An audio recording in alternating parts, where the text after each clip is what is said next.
बिस्मिल्लाहिर्रहमानिर्रहीम। अस्सलाम वालेकुम स्टूडेंट्स, मैं हूं राशिद और आप देख रहे हैं मैथ विद राशिद। तो स्टूडेंट्स, आज की वीडियो के अंदर हम एक्सरसाइज 9.1 के जो रिमेनिंग क्वेश्चंस रह गए थे हम उनको सॉल्व करने वाले हैं। इससे प्रीवियस वीडियो के अंदर हमने एक्सरसाइज 9.1 का क्वेश्चन नंबर 1 किया था, 2 किया था, साथ में 3, 4 एंड 5 को किया था। अगर आपने अभी तक ये वीडियोस नहीं देखी तो चैनल पे जाके ये वीडियोस देख सकते हैं, और आपने अभी तक इस चैनल को सब्सक्राइब नहीं किया तो मैथ विद राशिद को लाजमी सब्सक्राइब कर ले ताकि आप तक मैथ विद राशिद की वीडियोस पहुंच सके। तो चलिए स्टूडेंट्स, आज की हम अपने इस वीडियो को स्टार्ट करते हैं। मेरे पास क्वेश्चन नंबर 6 है। A man who is 1.8 metre tall cost a shadow of 0.676 metre in a length. अब एक बंदे की हाइट जो उसने बता दिया वो मेरे पास कितना है, 1.8 मीटर टॉल है। अब उस बंदे का शेडो भी बताया गया, लेंथ वो कितनी है, मेरे पास 0.76 मीटर है। If at the same time a telephone pole costs at 3 metre shadow, find the height of the pole. अब एक टेलीफोन का खंबा है और खंबे का साया जो बन रहा है वो मेरे पास 3 मीटर बन रहा है। अब हमने उसी पोल की यानी खंबे की हाइट फाइंड करके बतानी है। अब हम इसी स्टेटमेंट को अप्लाई करेंगे अपने क्वेश्चंस के अंदर और हाइट फाइंड करके देंगे। तो चलिए स्टूडेंट्स, अब हम क्या करते हैं, इस क्वेश्चंस में एक हाइट फाइंड करके देनी है। वो मेरे पास क्या है, पोल की हाइट है। तो मेरे पास यहाँ पे क्वेश्चन दिया गया, क्वेश्चन नंबर 6 है। अब हमने यहाँ पे एक डायग्राम बना ली, ट्राइंगल्स दो मेरे पास। एक मेरे पास क्या थी, ए मैन की जो हमें लंबाई यानी उसका टॉल बताया गया था वो मेरे पास क्या था, 1.8 मीटर था। और उसी का शेडो बताया गया था वो मेरे पास 0.6 मीटर था। हमने इन पॉइंट्स को मिला दिया तो मेरे पास एक ट्राइंगल बन गई ए बी एंड सी। इसी तरह एक पोल बना दिया गया था, उसकी हमने हाइट फाइंड करनी थी। उसका शेडो हमें दिया गया था, वो शेडो कितना था, मेरे पास 3 मीटर था। तो यहाँ पे मैं शेडो लिख लेता हूँ, वो मेरे पास स्टूडेंट्स कितना है, यहाँ पे 3 मीटर है। अब हमने इसकी हाइट फाइंड करनी है। जब मैंने इस पॉइंट्स को मिला दिया तो ये मेरे पास सेकंड ट्राइंगल बन गई। अब देखिए ये दोनों मेरे पास क्या है, सिमिलर फिगर हैं। इसकी हम क्रॉसपेंडिंग रेशियो लेंगे, सेम आएगी। इसके अलावा हम इसके एंगल देखेंगे वो भी सेम आएंगे। लेकिन जो हमारे पास शेप है वो साइज में डिफरेंट हो सकते हैं, ये छोटी है ये बड़ी है। अब हमने क्या करना है, इसी ट्राइंगल से हमने क्या करना है, पोल की हाइट फाइंड करके देनी है। सबसे पहले देखिए मेरे पास एक ट्राइंगल है ए बी एंड सी, वो सिमिलर है किसके, इस ट्राइंगल एक्स वाई एंड जी के। अब so the ratio of the corresponding side will be equal. जब हम क्रॉसपोंडिंग साइड लेंगे वो आपस में इक्वल आएगी। अब हम क्या करेंगे, क्रॉसपोंडिंग साइड इस फिगर के साथ लेंगे, यानी इस साइड से हम इस साइड की तरफ जाएंगे। जब इधर से हम ये परपेंडिकुलर साइड ले रहे हैं तो इधर से भी यही साइड लेंगे। तो मैं यहां पे लिखता हूं मेजरमेंट ऑफ वाई जी। ये मेरे पास वाई जी है ना, ये देखें ये मेरे पास क्या है, वाई एंड जी। ओवर में क्या हो जाएगा, इस साइड में हम इसी साइड को क्या करेंगे, इसकी क्रॉसपोंडिंग रेशियो लेंगे। ये क्या है मेरे पास, बी एंड सी है। तो मेजरमेंट ऑफ बी ओवर क्या हो जाएगी, इसकी बी एंड सी हो जाएगी, इज इक्वल टू। अब हमें x y z, x y चाहिए। अब ये साइड ले रहे हैं तो ये क्या हो जाएगी, मेजरमेंट एक्स वाई हो जाएगी। इधर से ये वाली साइड मेजरमेंट ए बी हो जाएगी। अब हमने क्या करना है, इसके अंदर अपनी वैल्यूज पुट करनी है। अब वाई जी मेरे पास क्या है, एच है, हमने यहाँ पे एच पुट कर दिया। इधर से बी सी मेरे पास क्या था, 1.8 था तो मैंने 1.8 लिख दिया। इसी तरह एक्स वाई मेरे पास क्या था, 3 मीटर था तो मैंने यहाँ पे 3 मीटर लिख दिया। इसी तरह ए बी मेरे पास कितना था, 0.76 मीटर था तो हमने वो लिख दिया। अब हम यहाँ से सिंपल एच की वैल्यू फाइंड कर सकते हैं। अब एच के नीचे ये वाला जो नंबर है यहाँ पे डिवाइड हो रहा है, इस साइड पे आके क्या हो जाएगा, मल्टीप्लाई हो जाएगा। जब हमने इस नंबर को मल्टीप्लाई किया तो मेरे पास जो एच का आंसर है 7.105, तो अप्रोक्सीमेटली हम लिख सकते हैं 7.11 मीटर। तो इस तरह जो हमने पोल की हाइट फाइंड की वो मेरे पास कितना आ गई, 7.11 मीटर आ गई। बहुत ही सिंपल क्वेश्चन है, इस तरह के क्वेश्चन हमने पहले भी किए हुए हैं। ये सिमिलर फिगर्स के क्वेश्चन है। सिमिलर फिगर्स क्या होती है, आपके पास एंगल सेम हो, उसके बाद आपकी क्रॉसपोंडिंग रेशियो सेम हो, डिफरेंट साइज का जो शेप का साइज है वो डिफरेंट हो सकता है।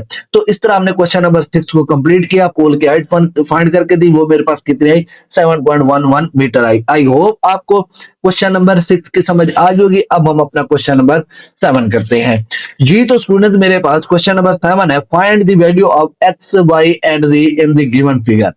अब ये मेरे पास एक फिगर है, हमने इसमें से एक्स वाई एंड जी की वैल्यू फाइंड करके देनी है स्टूडेंट्स।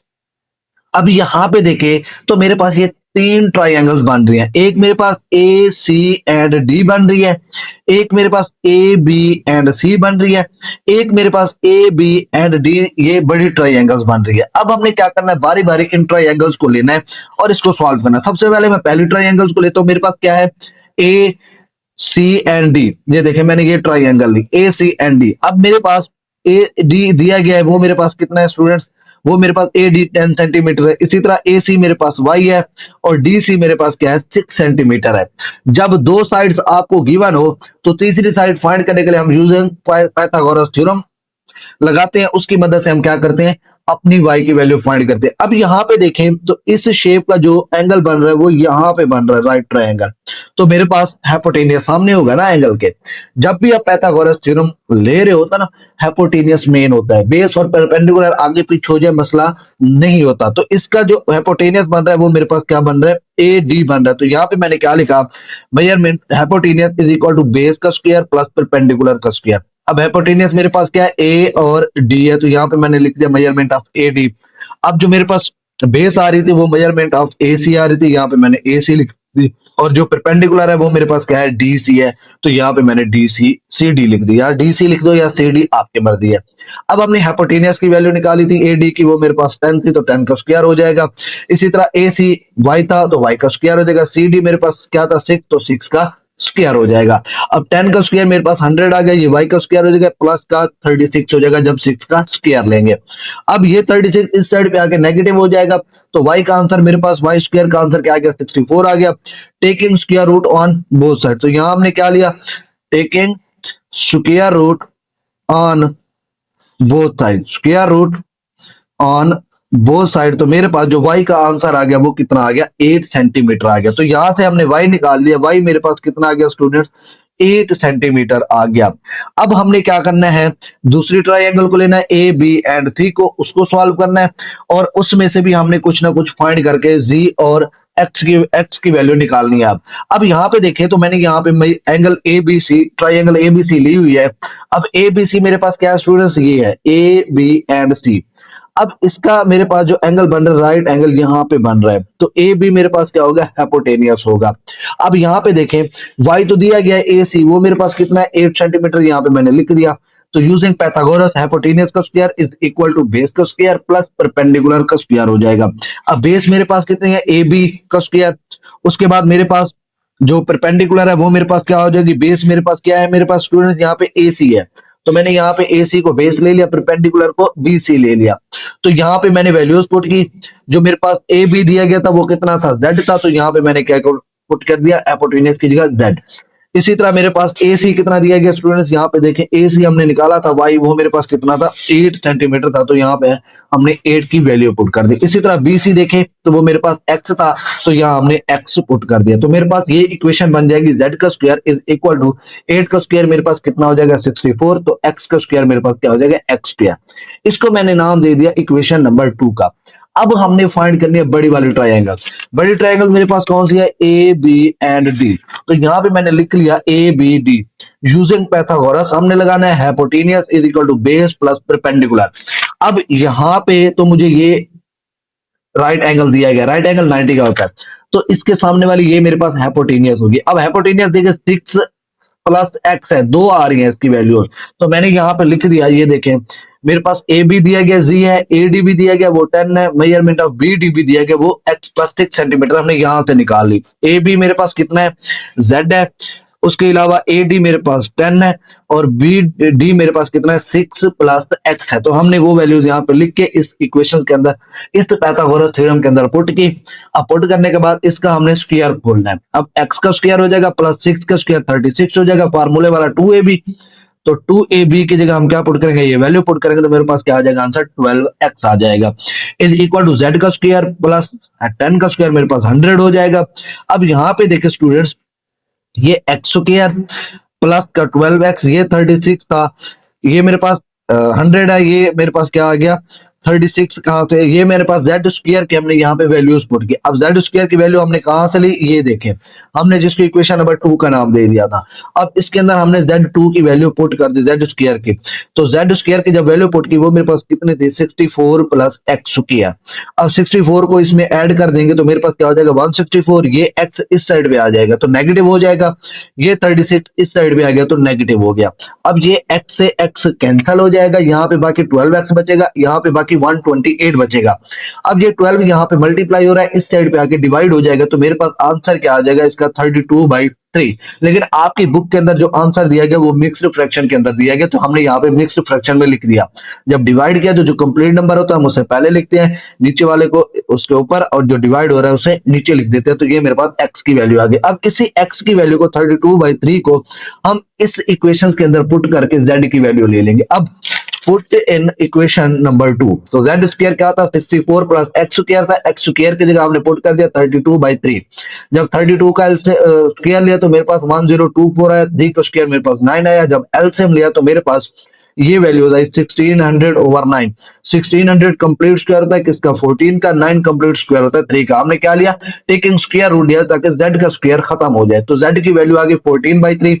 अब z की वैल्यू भी हमें क्या दी गई थी, मिक्स्ड फ्रैक्शन के अंदर दी गई थी, तो हमने यहां से डिवाइड करके मिक्स्ड फ्रैक्शन का इसका आंसर लिख दिया। तो इस तरह हमने क्वेश्चन नंबर 7 को कंप्लीट किया। इसकी एक्स, वाई और z की वैल्यू फाइंड की। बहुत ही सिंपल क्वेश्चन था। आपके पास ट्रायंगल दी गई थी, आपने पाइथागोरस थ्योरम का इस्तेमाल किया और अपनी वैल्यू फाइंड करके दी। आई होप आपको क्वेश्चन नंबर 7 की समझ आ गई होगी। अब हम क्वेश्चन नंबर 8 करते हैं जी। तो स्टूडेंट्स मेरे पास क्वेश्चन नंबर 8 है, draw an isosceles trapezoid A B C D where A B parallel है सी डी के and measurement of A B greater than measurement of C D के। Draw diagonals A C and B D intersecting at E. Prove that triangle A B E is similar to triangle CDE। If measurement of A B हमें दिया गया वो कितना 8 centimetre है, C D 4 centimetre है, measurement of AE मेरे पास 3 centimetre. Find the length of CE।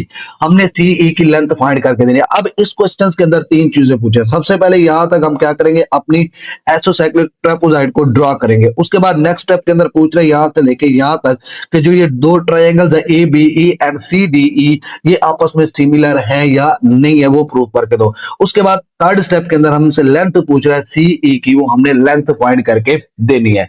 सबसे पहले हम समझते हैं कि हमारे पास ट्रेपोजाइड क्या होती है। तो ट्रेपोसाइड हमारे पास एक क्वाड्रिलेटरल शेप होती है जिसकी 4 साइड्स होती है। अब आइसोसेलेस ट्रेपोजाइड एक स्पेशल टाइप है ट्रेपोजाइड की जिसमें 2 नॉन पैरेलल साइड्स होती है। क्या होती है, 2 नॉन पैरेलल साइड्स, ये वाली। लेकिन इनकी जो लेंथ होती है वो आपस में इक्वल होती है। अगर ये भी 3 सेंटीमीटर है तो ये भी क्या होती है, 3 सेंटीमीटर। नॉन पैरेलल है ना। अब यहाँ पे पैरेलल की बात की गई है तो ये और ये साइड आपस में A B and D C आपस में पैरेलल होगा। लेकिन आइसोसेलेस ट्रेपेजॉइड के अंदर जो ये वाली साइड है नॉन पैरेलल होती है। इनकी जो लेंथ होगी वो हमारे पास क्या होगी, सेम होगी। अब स्टूडेंट्स ये हमारे पास सबसे पहले स्टेप के अंदर हमने डायगोनल्स ड्रॉ की। ये मेरे पास आइसोसेलेस ट्रेपेजॉइड्स आ गई। अब हमने डायगोनल्स ड्रॉ करने थे। ये देखिए ए बी सी डी ये मैंने ड्रॉ कर दी।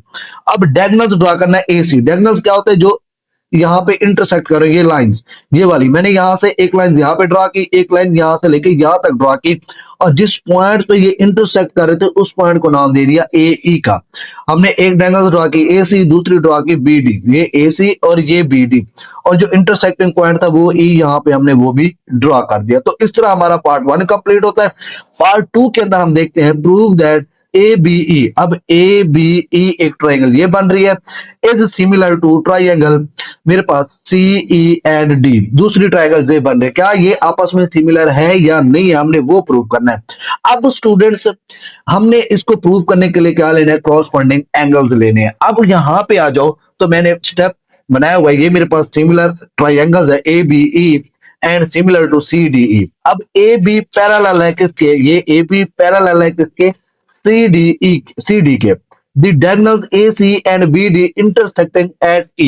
हमने वो भी ड्रॉ कर दिया, डायगोनल्स के वो पॉइंट इंटरसेक्ट कर रहे हैं, उसको हमने E का नाम दे दिया। अब हमने एंगल्स देखने हैं। अब यहाँ पे जब आपके पास इस तरह की क्रॉस वाले लाइंस आ रही हो तो जो अपोजिट एंगल्स होते हैं वो आपस में क्या होते हैं, इक्वल होते हैं। तो हमने यहाँ पे यही बात की, ये एंगल्स और ये एंगल्स आपस में क्या है, इक्वल है। तो हम लिख सकते हैं measurement of A E B is equal to angle, मेरे पास ई सी डी वो क्या आ रहे हैं, आपस में इक्वल आ रहे हैं। ये देखिए, measurement of angle A E B is equal to measurement of angle C E D. Opposite angles हैं तो वो आपस में क्या होंगे, इक्वल होंगे। अब इसी तरह, अब यहाँ पे जब हम ऐसे दो लाइन से ड्रॉ करते हैं इस तरह, तो मेरे पास ये एंगल्स और ये एंगल्स आपस में बराबर आ रहे होते हैं। तो यहाँ पे भी ये देखें, ये वाला एंगल, ये वाला एंगल आपस में बराबर होंगे, इधर से ये एंगल और इधर से ये एंगल बराबर होंगे। इन एंगल्स को हम कहते हैं अल्टरनेट एंगल्स। तो यहाँ पे हमने वही बात की कि जो एंगल ए है, एंगल ए वो अल्टरनेट है एंगल सी के। ये देखें भाई, angle A is equal to angle C, क्यों, अल्टरनेट एंगल्स है। इसी तरह angle B is equal to angle D, क्यों, ये भी अल्टरनेट एंगल है। तो हमने यहां से फाइंड किया the corresponding angles are equal, so triangle A B E similar है ट्राइंगल सी डी ई के। तो हमने यहाँ से ये दोनों ट्राइंगल्स को क्या कर दिया, सिमिलर फाइंड कर दिया, क्योंकि उनके एंगल्स आपस में क्या आ रहे थे, इक्वल आ रहे थे। तो इस तरह हमारा पार्ट 2 भी यहाँ पे कंप्लीट होता है। अब पार्ट 3 के अंदर देखें, उसने हमें ए बी की, ए बी ये है, इसकी वैल्यू दी है वो 8 सेंटीमीटर है। इसी तरह सी डी ये है, इसकी भी वैल्यू दी है वो मेरे पास कितनी है, 4 सेंटीमीटर है। अब यहाँ पे देखिए ए ई यहां तक है, इसकी भी वैल्यू दी है मेरे पास, वो कितना है, 3 सेंटीमीटर। सीई हमने फाइंड करना है, ये मेरे पास सीई है। अब ये देखें, एक ट्राइंगल मेरे पास ये है और एक ट्राइंगल मेरे पास ये है। अब हमने क्या करना है, इनकी क्रॉसपॉन्डिंग रेशो लेनी है, फिर उनको हमने कंपेयर करना है। अब स्टूडेंट्स यहाँ पे देखें, ए बी ओवर होता है सी डी के, हम कंपेयर कर रहे हैं ए बी को, ये ए बी है तो ये मेरे पास क्या है, सी डी है। साइड्स को साइड के साथ हम कंपेयर कर रहे हैं, तो मैंने यहां पे लिखा A B over C D is equal to, अब ए ई इज ओवर क्या है, ई सी, ये वाली साइड और ये वाली साइड हम ले रहे हैं। तो हमने यहाँ पे वही लिखा कि ए ई ओवर सी ई। तो हमने यहाँ पे सिंपल अपनी वैल्यूज पुट करने, ए बी मेरे पास 8 दिया गया था, ये देखें 8, सी डी मेरे पास कितना दिया गया, 4, तो हमने 4 लिख दिया। ए ई मेरे पास दिया गया ए और ए 3 सेंटीमीटर, सी ई या ई सी हमने वो फाइंड करना है। अब यहाँ पे देखिए, इनके हम क्रॉस मल्टीप्लीकेशन कर देंगे, ये सी ई 8 के साथ मल्टीप्लाई हो जाएगा, ये 4 3 के साथ, तो मेरे पास 12 बन जाएगा। ये 8 यहाँ पे मल्टीप्लाई हो रहा है, इधर आगे क्या हो जाएगा, डिवाइड हो जाएगा। तो सीई का जो आंसर आ गया वो मेरे पास कितना आ गया, 1.5 सेंटीमीटर आ गया। आई होप आपको क्वेश्चन नंबर 8 की समझ आ गई होगी, जिसके अंदर हमने 3 चीजें फाइंड करनी थी। सबसे पहले हमने अपनी एसोसाइक्लिक ट्राइपोजाइड हमने ड्रॉ की, उसके बाद 2 सिमिलर ट्रायंगल थी, उनको हमने प्रूव किया। उसके बाद हमने लेंथ बतानी थी सीई की, वो हमने यहां से फाइंड करके बताई, वो लेंथ भी आ गई। आई होप आपको क्वेश्चन नंबर 8 की समझ आ गई होगी। अब हम अपना क्वेश्चन नंबर 9 करते हैं जी। तो स्टूडेंट्स, मेरे पास क्वेश्चन नंबर 9 है। इस एक्सरसाइज का लास्ट क्वेश्चन है, a regular dodecagon has its sides length decreased by a factor of 1/√2। वो कह रहा है कि डोडिकागॉन एक पॉलीगॉन होती है जिसकी कितनी साइड्स होती हैं, 12 साइड होती है। मेरे पास कितनी साइड, 12 साइड्स होती हैं। वो कह रहा है कि इसकी जो लेंथ है वो डिक्रीज हो जाती है इस स्केल फैक्टर 1/√2 के साथ। If the perimeter of the original dodecagon is 72 centimetre. अब वो कह रहा है जो ओरिजिनल डोडिकागॉन है जिसका पेरीमीटर 72 सेंटीमीटर है, what is the side length of scale dodecagon. अब उसने हमसे पूछा साइड लेंथ ऑफ डोडिकागॉन की। अब स्टूडेंट्स, जो हमारे पास जो लेंथ होती है, साइड्स होती है डोडिकागॉन की, वो स्केल फैक्टर के साथ कम होकर कितनी रह जाती है, हमने यहाँ पे वो बतानी है। अब स्टूडेंट सबसे पहले समझते हैं कि पेरीमीटर क्या होता है। पेरीमीटर सारी साइड्स को ऐड करने से आता है। डोडिकागॉन की जितनी साइड्स होती है हम उनको ऐड करेंगे तो मेरे पास कितना बनेगा, पेरीमीटर बनेगा। अब हमें क्या बताना है, डोडिकागॉन की एक साइड फाइंड करनी है, फिर उसी को स्केल डोडिकागॉन के साथ कम करेंगे। अब सबसे पहले हम लिखते हैं पेरीमीटर ऑफ डोडिकागॉन। पेरीमीटर ऑफ डोडिकागॉन यानी जो ओरिजिनल दिया गया वो कितना है, मेरे पास 72 सेंटीमीटर है। अब हम क्या करेंगे, इसकी एक साइड फाइंड करेंगे। जो साइड आएगी, जो डोडिकागॉन की 12 साइड, हम एक साइड फाइंड करेंगे, उसका जो आंसर आएगा उसी को हम डिक्रीज करेंगे इस स्केल फैक्टर के साथ। अब मैंने यहाँ पे लिखा पेरीमीटर ऑफ डोडिकागॉन, वो मेरे पास कितना आ गया, 72 centimetre. Side length of regular dodecagon, अब हमने एक साइड फाइंड करनी है रेगुलर डोडिकागॉन की, तो 12 साइड्स होती है, हम इस पे डिवाइड कर देंगे 72 पे, तो मेरे पास आंसर क्या आ जाएगा, 6 सेंटीमीटर आ जाएगा। अब इसी 6 सेंटीमीटर को हमने डिक्रीज करना है इस स्केल डुडिकागॉन के साथ। तो मैं यहाँ पे लिखूंगा side length of scale dodecagon is equal to 6 into 1/√2। ये डिक्रीज करने से आया था तो हम इसे यहाँ पे डिक्रीज करेंगे। अब यहाँ पे देखिए 6 को 1 से मल्टीप्लाई करेंगे, 6/√2 आ जाएगा। अब डिनोमिनेटर के अंदर हमारे पास स्क्वायर रूट नहीं आना चाहिए, इसके लिए हम क्या करते थे, इसको रैशनलाइज करते थे। तो √2 को एक दफा मल्टीप्लाई, एक दफा डिवाइड कर देंगे, ये नीचे स्क्वायर हो जाएगा, ऊपर 6/√2 हो जाएगा, स्क्वायर से स्क्वायर रूट कैंसिल हो जाएगा। तो मेरे पास क्या बचेगा, यहाँ पे 6/2/2 बचेगा। 2 को 6 पे डिवाइड करेंगे तो आंसर 3 आएगा। तो मेरे पास फाइनल जो आंसर आया side length of scale dodecagon decrease करने पे वो 3/2 सेंटीमीटर आया। आई होप आपको क्वेश्चन नंबर 9 की समझ आ गई होगी। इस तरह आज की ये एक्सरसाइज हमारी यहाँ पे कंप्लीट होती है। आई होप आज की वीडियो आपको हेल्पफुल लगी होगी। तो वीडियो को लाइक करें, शेयर करें और चैनल को लाजमी सब्सक्राइब करें। अल्लाह हाफिज स्टूडेंट्स, मिलते हैं नेक्स्ट वीडियो में।